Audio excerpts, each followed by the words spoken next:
European travel is broken. Last year, over 700 million people visited Europe, and almost all of them crammed into the exact same 5 cities.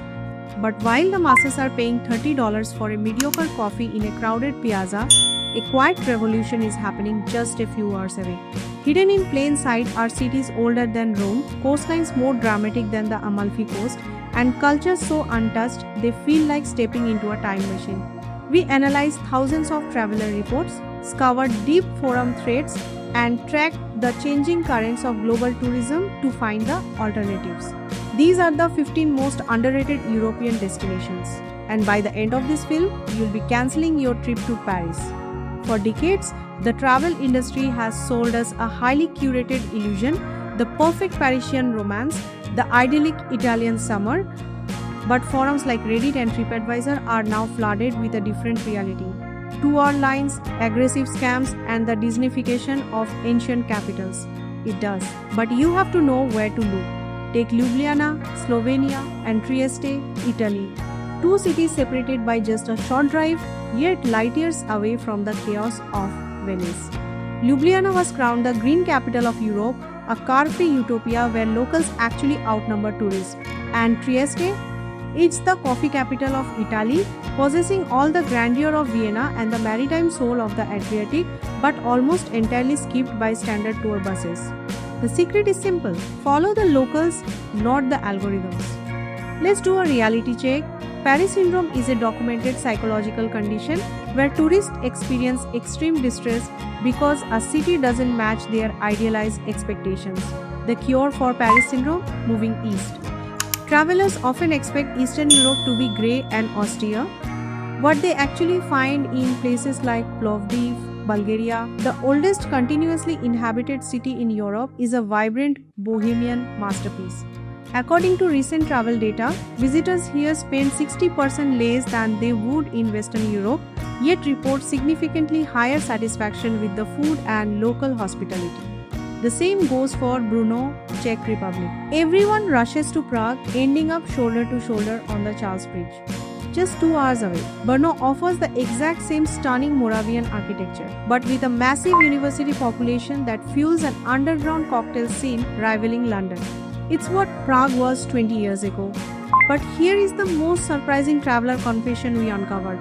The best part of these cities isn't just the price. It's the fact that locals still have the time and energy to actually talk to you. Even experienced travelers often miss the true hidden layers of the continent. While the masses flock to the Mediterranean, the Nordic and Baltic regions harbor secrets that feel almost mythical. Consider Tartu, Estonia. While Tallinn gets the cruise ships, Tartu is the intellectual heart of the Baltics. It's a city of hyper-modern tech integrated flawlessly into 19th century wooden neighborhoods. Or look at Aarhus, Denmark, Copenhagen's younger, edgier sibling. Travelers who make it here report an unexpected discovery. The absolute pinnacle of new Nordic cuisine, hidden down cobblestone streets without the Michelin star waiting lists.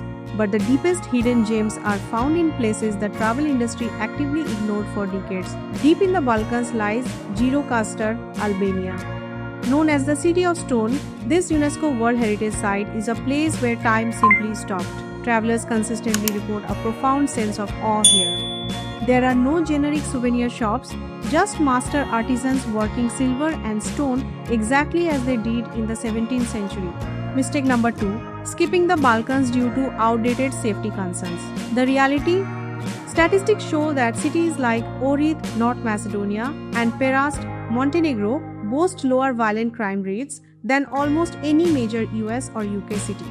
In Perast, a single, quiet street runs along the Bay of Kotor, offering Venetian palaces without the crushing weight of Venetian crowds. And mistake number 3, the day trip mentality. Take Girona, Spain. Most tourists visit Girona as a rushed 4-hour detour from Barcelona. But those who stay the night uncover its true magic. When the day trippers leave at 5 p.m., the medieval Jewish quarter transforms into a hauntingly quiet labyrinth of local tapas bars and Catalan secrets. What truly defines an unforgettable trip isn't a monument, it's human connection. And that is where these secondary cities dominate. In Wrocław, Poland, The city's history is told through hundreds of tiny bronze dwarf statues hidden in the streets, a subversive relic of anti-Soviet resistance that has become a city-wide treasure hunt. The emotional weight of this city, rebuilt perfectly from the ashes of World War II, leaves travelers deeply moved. Or consider Tbilisi, Georgia, a city balancing on the very edge of Europe and Asia. The aesthetic is intoxicating. Crumbling wooden balconies, draped in vines, ultra-modern glass bridges, and a food culture based on the ancient belief that a guest is a gift from God. Travelers don't just visit Tbilisi, they are adopted by it. And in Graz, Austria and Riga, Latvia. Cities defined by art, Nouveau architecture and deep intellectual histories. You can sit in a cafe for 3 hours reading a book and the waiter won't hand you the bill until you ask. The luxury of time still exists here. But we have to be honest, this golden era of underrated Europe will not last forever. Ljubljana is already nearing its tipping point. The window to experience these 15 cities in their authentic, uncrowded state is closing. 5 years from now, the secrets will be out, the prices will normalize, the tourist menus will appear. The time to pivot your travel strategy isn't next decade, it's right now. The world is a massive, incredible place. You don't have to spend your precious time and money standing in a line behind 300 other people to take the exact same photograph. There is a version of Europe where the streets are quiet, where the food is cooked with soul, not for profit, where history is something you touch, not something you view behind thick security glass. Where will you go next?